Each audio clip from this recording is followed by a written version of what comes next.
It's an Olympics edition, friends, of BS or Real Talk. We give you the quotes, you give us the emojis. So let's start with Patrick Ewing, of course, part of the 92 Dream Team. Did I mention he played at Georgetown? Have I said that 2,000 times on the show? He played at Georgetown. He was very good.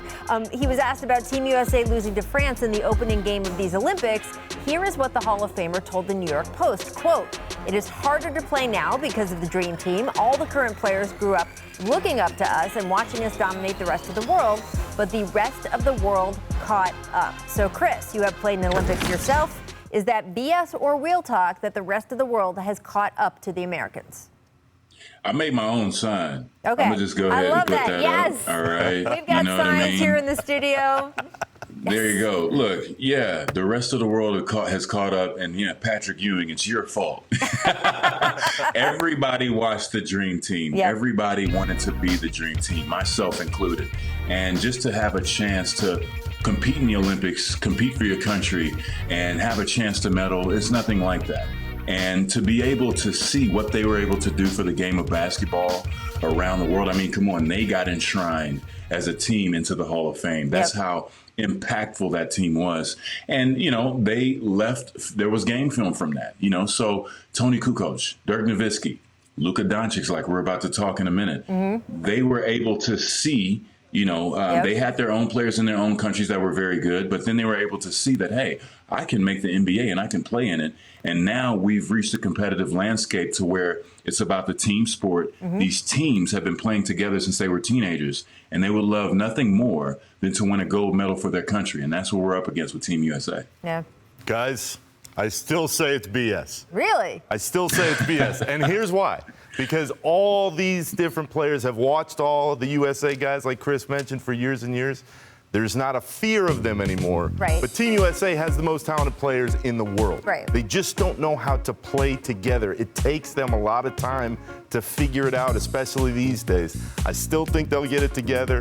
They have Kevin Durant. I've said this for 3 weeks. They're gonna find a way. Here's why I'm not worried. They're gonna find a way. Because they have Kevin Durant. And look, that doesn't mean that I think that they're an automatic for the gold, but I can't worry about them if they have Kevin Durant, because as he has reminded us, do you know who I am? He said, I'm Kevin Durant. I will say I think the rest of the world has caught up that if Team USA is having a bad day, Team USA is vulnerable in the way that maybe they weren't before. But look, the fact that you have the last 3 years, both the MVP and the Defensive Player of the Year awards have been won by players who are not American, that tells you where the rest of the world stands in terms of this sport. Look, one of KD's great talents is that he fits in with everybody, right? I mean, he fits anything, anyone. So I expect him to have an easy chemistry fit. But, Nick, is that BS or Real Talk for the entire team? Rach, this team's been together for like 3 days total on the whole. Right. Holiday and Middleton and Booker have been there for about 2 seconds. Right. How could Kevin or anybody else know how great the chemistry is? I think they want to like each other. I think they want to play well. But, Chris, you live this. Why are all these guys getting in this moment and deferring so much after being so dominant individually on their own teams? Well, I mean, you know, it's a different game. People have to realize that sometimes the FIBA game is a lot different. And, you know, when you're playing in this position to where it's not All-Star Weekend, it's not some kind of charity game, this is real basketball, there is pressure. And when you play for USA, it is pressure. You have to win. There's gold medal or bust.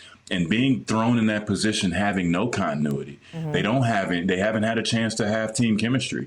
I mean, even when we won the gold medal in 06, that team was together for 3 years. Right. Every summer, we went back to Vegas, we practiced, we worked on our plays, we worked on our strategies, we worked on our defense. We had the same coaching staff.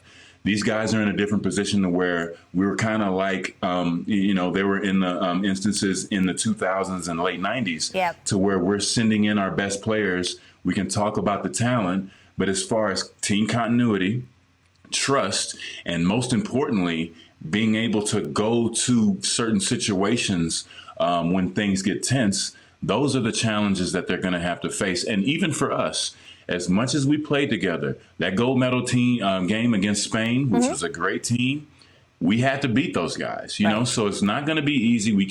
We're not in a place to where we can just send in, you know, the SEALs anytime and just get it done. These countries are not afraid of us anymore, and they want to win too. Yeah, for sure. And look, we've had sort of corrections in the Team USA program, right? So when the college kids weren't dominating anymore, we sent in the dream team, and then that worked, that everyone just kind of showed up and played basketball and was great. Then after 2004, and that team ended up with the bronze medal, the idea of what you're talking about, Chris, and you were part of that program, that we needed to have an actual continuity, the idea that summer after summer you guys would be together, play together. Not able to do that because of COVID this year and the altered NBA schedule, and I think we're seeing the results. But again, they have Kevin Durant, so not an easy gold medal, but I'm not going to worry until there's time to be worried. They've got a chance, right? They got a shot. They got a shot. I'm just saying, that kid's pretty good.